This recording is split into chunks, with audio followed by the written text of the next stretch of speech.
Hello friends, स्वागत है आपका हमारे चैनल सुपर टॉप 10 में। आज के इस वीडियो में हम आपको बताने वाले हैं कृष्ण जन्मस्थली से जुड़े कुछ इतिहास के बारे में जो कि आप नहीं जानते होंगे। तो आइए जानते हैं इसके बारे में। मथुरा, इस खूबसूरत शहर का नाम सुनते ही सबसे पहले भगवान श्री कृष्ण जी की छवि आपके मन में आ रही होगी। यमुना तट के किनारे में स्थित यह शहर एक नहीं बल्कि पवित्र मंदिर और पौराणिक कहानियों के लिए प्रसिद्ध है। कृष्ण जन्माष्टमी या फिर किसी विशेष अवसर पर इस शहर में देश के लगभग हर कोने से भक्त पहुंचते हैं। यहाँ कई लोग मंदिर दर्शन के लिए भी आते हैं, तो कई लोग पौराणिक तथ्यों के बारे में जानने के लिए भी आते हैं। ऐसे में अगर आप भी श्री कृष्ण से जुड़े रहस्य के बारे में और इतिहास के बारे में जानना चाहते हैं, तो आज हम आपको बताने वाले हैं भगवान कृष्ण से जुड़ी कुछ अनोखी कहानियों के बारे में।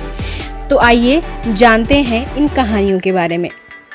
नंबर 1, कृष्ण जन्मस्थली। पौराणिक कथाओं के अनुसार जब कृष्ण का जन्म हुआ था तब कारागृह के द्वार अपने आप ही खुल गए थे और उस समय सभी सिपाही भी निद्रा में थे। लेकिन क्या आपको मालूम है कि जिस कारागृह में श्री कृष्ण का जन्म हुआ था वहां आज क्या है? तो आपको बता दें कि आज वहां एक भव्य मंदिर और उस कारागृह में आज भी श्री कृष्ण जी की मूर्ति रखी हुई है। नंबर 2, कृष्ण के बचपन की लीला। यह हम सभी जानते हैं कि भगवान कृष्ण बचपन में ही बहुत ही नटखट थे।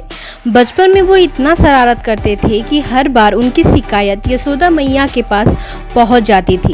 श्री कृष्ण जी अपने मित्रों के साथ मिलकर गांव वालों का पूरा माखन चुरा लिया करते थे और उनकी चोरी की शिकायत गांव वाले यशोदा माता के पास लेकर आते थे।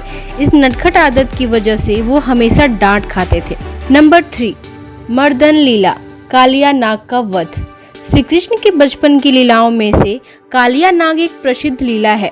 पौराणिक कथा के अनुसार एक बार भगवान कृष्ण ने यमुना के किनारे अपने मित्रों के साथ गेंद खेल रहे थे। खेलने के दौरान ही गेंद यमुना नदी में चली गई और सभी मित्रों ने गेंद लाने के लिए उनसे आग्रह किया। उसके बाद वो यमुना नदी में गेंद लाने के लिए कूद गए।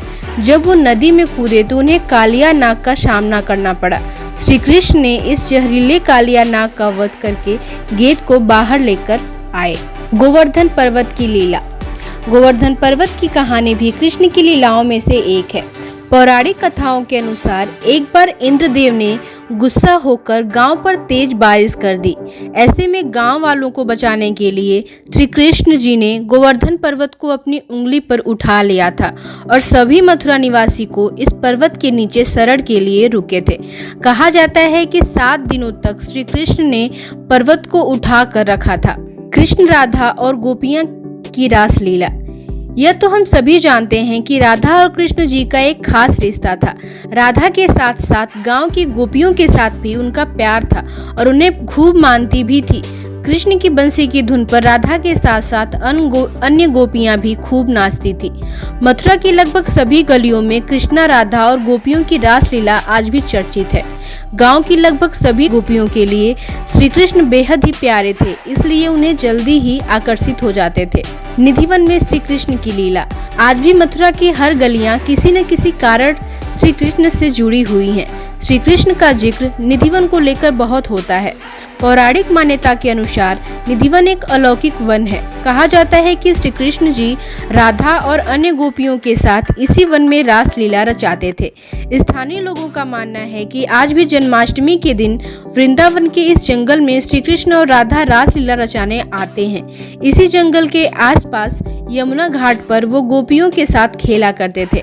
बांके बिहारी मंदिर। बांके बिहारी मंदिर बांसुरी बजाते हुए श्री कृष्ण का ही एक मुद्रा है। कहा जाता है कि यह बिहारी जी की काले रंग की प्रतिमा है।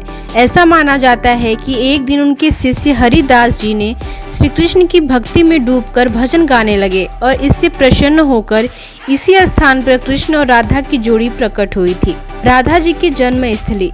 बरसाना में ही भगवान श्री कृष्ण की प्रेमिका राधा जी का जन्म हुआ था। यहाँ राधा का विशाल मंदिर भी है।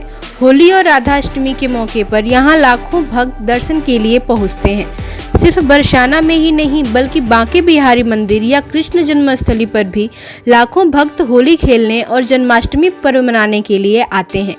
आपको बता दें कि मथुरा में आप प्रेम मंदिर, बांके बिहारी मंदिर, बिरला मंदिर, श्री जुगल किशोर जी मंदिर और कई मंदिर घूमने के लिए जा सकते हैं। तो ये रही कृष्ण जन्मस्थली से जुड़े कुछ इतिहास के बारे में।